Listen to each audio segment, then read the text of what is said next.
आम्हाला डेडलाईन द्यावं की बघा आता ही आम्ही याला 2च आय टी पार्क सांगतो की 2 आय टी पार्क सर्वे करा.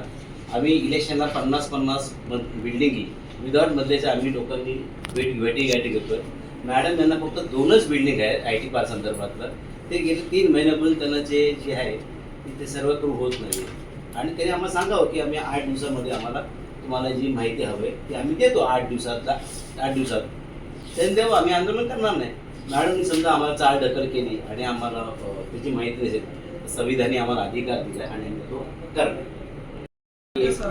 मॅडम मला एवढं तुम्हाला मॅडम एक सेकंद बोला असं ना की तुमचं काम चालू आहे.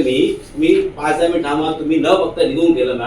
मॅडम अशी चालढकल करायचं आणि मॅडम कधी मॅडम सर्वसामान्य माणसं ₹1 रुपये पैशामध्ये आम्ही सामान्य नागरिक आहोत. तुम्हाला त्याचा पगार मिळतो, पण तुम्ही सामान्य नागरिकाशी व्यवस्थित वागत नसेल तर हे योग्य आहे का?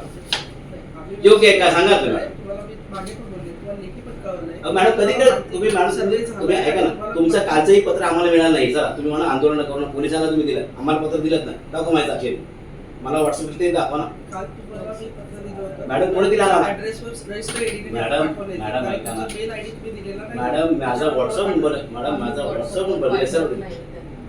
व्हॉट्सअपवर तुम्हाला कधीच कुठला पत्रव्यवहार नाही केला. नेहमी रजिस्टर आयडी करण्यात आले. ऐका ना, मी काय म्हणतो, ज्या सरकारी यंत्रणा पोलीस पण आहे, कधी कधी आम्हाला ते समज तुम्हाला ईमेल मागितला सर, कधीच आमचा ईमेल पण याच्यावर आहे ना. तर असं काय करता, आमच्या याच्यावर लेटर ईमेल पण आहे.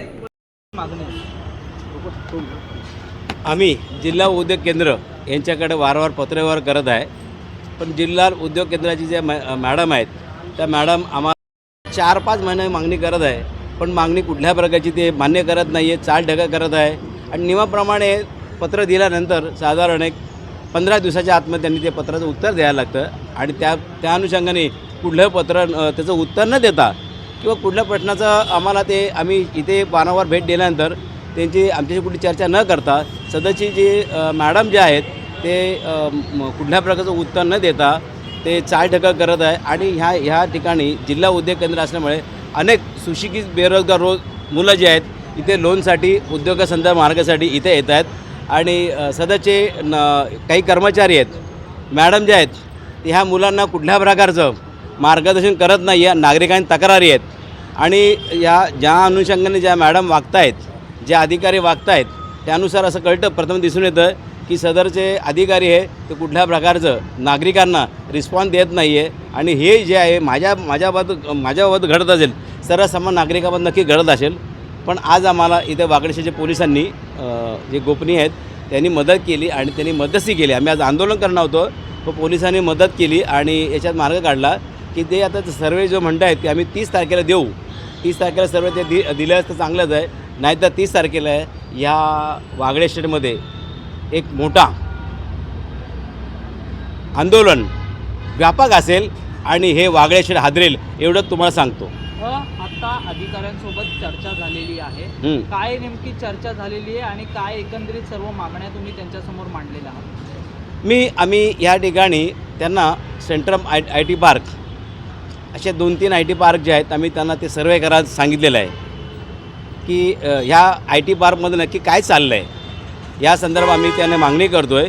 ती मागणी आमची मान्य करत नसून ती चालढकल करत आहे आणि वारंवार ते टाळायला करत आहे. याचा अर्थ याच्यामध्ये मोठा भ्रष्टाचार आहे असं आम्हाला प्रथम दृष्टीने दिसतं आहे. तर येत्या काळात आता बघा ही फाईल तर आमच्याकडे बघा, आम्ही आज गेले कित्येक दिवस पत्रव्यवहार करत आहे. बघा ही फाईल जी बनलेली आहे आणि ह्या वागळेमध्ये एक मोठा असा एक आंदोलन होणार आहे आणि ही वागळे शेड पुरे हादरणार आहे एवढं सांगतो. तुर्तास एवढं थांबतो. धन्यवाद.